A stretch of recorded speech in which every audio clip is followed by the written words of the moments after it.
Greetings, traveler. Welcome to my campfire. Welcome to the second episode of Burn the Map Story Sparks. I'm Shane L. Coffey, a fantasy and sci-fi author. I run Burn the Map Publishing, and you can find everything I do at burnthemap.com or even on patreon.com/burnthemap. Links are in the description. In this YouTube series, I talk about stories wherever they come from, no matter the source or the format. If you enjoy fun, barely scripted storytelling or reviews, then you're in the right place. Last time I kicked off the story of my gaming group's run through the D&D adventure Waterdeep Dragon Heist. So continuing spoiler alert for that. That adventure takes 4 chapters, and the last video I told the story of the first chapter. So if you haven't seen that one yet, you might want to go there first by the link also in the description, or better yet, watch this one in utter confusion, then go back to watch the first one and come back and watch this one again, because we all know I could use the extra views. Just kidding. Sort of. That said, rather than spend too much time in review of the story from the last video, I'll just set up the second chapter by first reminding everyone who the main characters are. We have Grath Frathson, is this very humorless mercenary who comes down from the north. Alorna Wanderer, a sorcerer from the distant exotic land of Haurua. And finally, we have 2 Waterdeep natives, Sermula Jadefinger, who's a dwarven bounty hunter, and, get ready for this, Alston Wren Namfoodle Inknail Corkeyes Timberthorn, a gnomish priest of arcane secrets. You can call him Ren, and from now on, so will I. Second, I'll summarize that this motley gang of troublemakers spent the first chapter doing a job for famous globetrotting tramp named Volo, but instead of paying them in money as he'd promised to do, he gave them the deed to a property called Troll Skull Manor, a tavern which he swears is even more valuable than gold. In the process of the job, they also saved the life of a young noble named Renaer Neverember, and that's important throughout this chapter. Now, for those who aren't too into tabletop games, I want to clarify there's a lot of ways to play, but usually in the pre-made published adventures like this one, they're pretty structured. So there's some kind of problem or agitating event, and then the characters have to respond to that and figure out how to solve the problem or defeat the threat. So if you watch the first video, you'll see that structure pretty clearly in Chapter 1. The second chapter here is a lot more open-ended, where the players aren't really given a main goal. Instead, they get to decide what they want to do, what they want to get out of it, and then they have little challenges based on that. So to kick this off, they really just get, okay, like it or not, you now own a tavern, and go. That leads to the story taking a bit longer to develop, so I'm going to split this chapter into 2 videos just to keep the length a little bit more manageable. It's late at night when the team actually finally gets this deed to this Troll Skull Manor. They have to wait until morning before they can get that transfer recorded, so they decide to just go rest from their adventures instead of checking the place out in the dark. But they do ask around a little bit about the place, and people say all these things like, oh yeah, my brother used to love it there. Man, I remember when that place was really great. Lots of responses putting the property very much in the past tense. Morning comes, they go to check it out, and sure enough, the place is an utter wreck. Sermula and Ren are both natives of the city.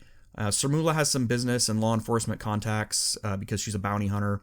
Ren used to be a tutor for some lesser noble families, so between the two of them, they decide they'll go ahead and get a quick meeting with a solicitor. So he walks through the whole place and assesses that to get everything up and running again with all the fees and licensing and everything else, he says it's going to take 2,000 gold pieces. In Waterdeep, their gold coin is called a dragon, so 2,000 dragons. Grath is pretty stingy. He thinks that's highway robbery. Look, if we roll up our sleeves, we can do a lot of the work ourselves. Maybe we go out of town for the materials and bring them in on our own. We can do it for a quarter of that price. Sermula and Ren shut that down really quick, though. Thing is, most of the day-to-day work in Waterdeep goes on under authority of a whole system of craft and trade guilds, and Waterdeep is very much a don't screw with the union kind of town. Bonus points to anyone if you know the movie that GIF is from. Put it in the comments to get your 90s trivia clout. And anyway, this quartet of adventurers is so broke they can't even pay attention, so they're really tempted to just sell off the deed for whatever pittance they can get out of it and move on with life. But Ren and Alorna think this is going to be a really fun new adventure, so before they all throw in the towel, the two of them convince the group to sort of canvass the neighborhood a little bit more. They find out that the businesses surrounding them would be run by people who'd be really good neighbors, with only one exception. The people who've been living around there long enough to remember when the Troll Skull was running actually sort of wax poetical about how they'd love to see it thriving again. Most importantly, especially to Grath and his money mindset, there's no other place for the residents to get a drink for several blocks in any direction except one. That's the exception to the good neighbors. It's this place called Froon's Brews, and the proprietor Emic Froon is held by all and sundry to be a churlish ass with subpar ale and even worse food. The only thing keeping him in business is the dearth of options. So now the group's convinced that they've got a good business model, potentially, So they try to get a loan by traditional means to fix the place up, but since the manor in its current state is worth less than they're trying to borrow against it, they get emphatic no's from everybody. Sermula, though, considers, well, Lord Renaer Neverember from the first chapter, he is supposed to be a moneyed individual, and we did just save his life a couple nights before, so with a little help from Volo, back in the Yawning Portal, they track Renaer down again. He doesn't have that kind of 2,000 dragon liquidity himself, but he does have good connections. He is grateful. He agrees to see what he can do for them, but they need to give him a few days. So the gang starts camping in Trollskull Manor to save money on lodging elsewhere. I guess Sermula and Ren, who are supposed to be natives, I don't know, broke their leases someplace, or maybe they were hanging out in the Yawning Portal in Chapter 1 because they'd been evicted or something. I don't know, we never got into it, but anyway, they hear some strange noises during the night, but they chalk it up to just being rats or some other infestation. The next day, a familiar face wanders in. There's this wiry little bard from the Yawning Portal named Three Strings. They met him briefly during Chapter 1, but that's about all. But he does remind the heroes that he's friends with Renaer Neverember and asks if they can do a favor.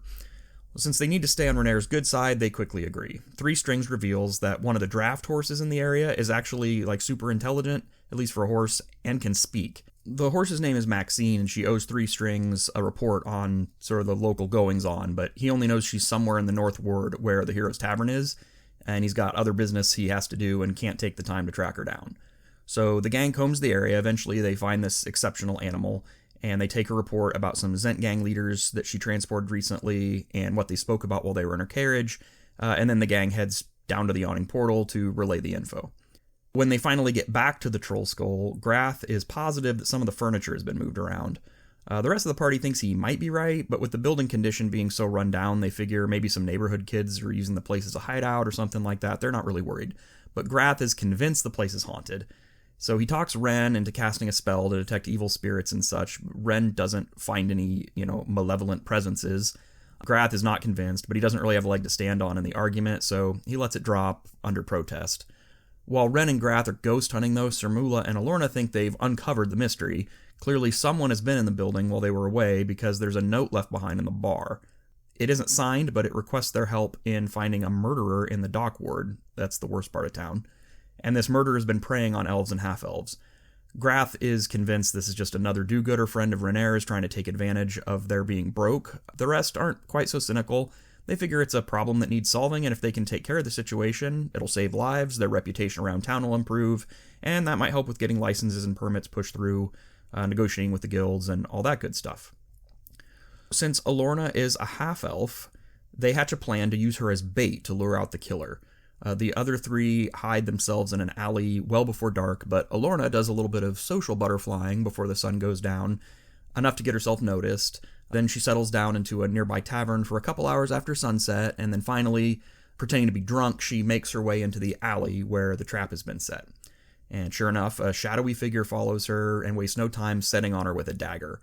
The killer must have expected an easy target, but didn't know what he was dealing with. Alorna uses a spell to spray poison into the attacker's face, and he falls back, coughing and sputtering.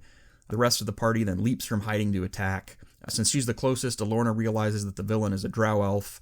For anybody that doesn't know, think of the typical fantasy elves from something like Lord of the Rings, and then if you picture the whole species has an evil twin, that's kind of what the drow elves are. In any case, this particular one, though, has a surprise of his own. From the folds of his cloak, he produces a primitive black powder pistol, and he points it straight at Grath. Grath has no notion what this thing is, so he just keeps on charging. Sermula, with all her crime connection with bounty hunting, she's seen similar weapons at least a couple times before. She yells a warning, but it's too late. Before Grath can close in with his axe, the drow fires. The alley fills up with a deafening boom and a fiery flash. Grath goes down, he's badly wounded, and the drow manages to flee in the confusion. Ren uses magic right away to heal Grath, but the party returns to the Trollskull before things get any worse. For a couple days, they keep their ears open to hear if there's any more news of more attacks, but they don't hear anything. They're hoping their trap may have been enough of a near miss for the killer to leave town, but deep down they know he's probably just laying low for now.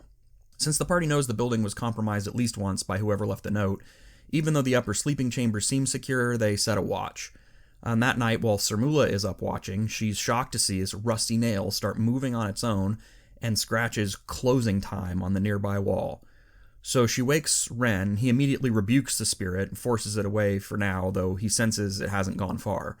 The rest of the group now awakened by all the commotion. The other three follow Ren as he magically tracks the spirit to the upper turret of the manor, where he feels the presence most strongly. But from his previous spells, he's still convinced that the spirit isn't evil, so he refuses the rest of the group when they demand that he try to banish it or kill it. Instead, he wants to communicate. Based on the scratched message of closing time, Ren explains it's not closing time at all. In fact, if they can get the funds they need together, it's going to be grand reopening time. They're not sure how the spirit's going to respond, but in the grime on a cracked window pane, it writes, "True?" Ren and the rest of the party altogether then affirm that that is their intention to reopen, and the sense of silent menace in the room seems to weaken a bit. Sensing that the manor's return to glory might somehow be what this spirit wants, Ren asks its name, and it responds, Lif. And then Ren explains that if it wants people to come back, then Lif needs to stay secret, or else any potential customers could be frightened away. Lif finally writes, "We'll see," then goes completely dormant.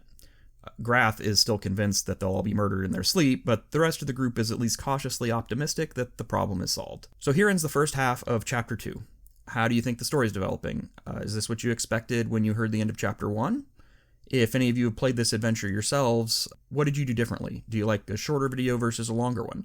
Leave your thoughts in the comment below. I look forward to reading all those. Thank you so much for listening. If you enjoyed it, please don't forget to leave a like. If you want to make sure to catch the rest of the story and my review of the book at the end, make sure to subscribe to the channel and click the bell for notifications. And if you want to check out my website for any freebies or my novels, links are in the description. I'd really appreciate that too. Thanks again for watching, and as always, until we meet again, keep your fire bright.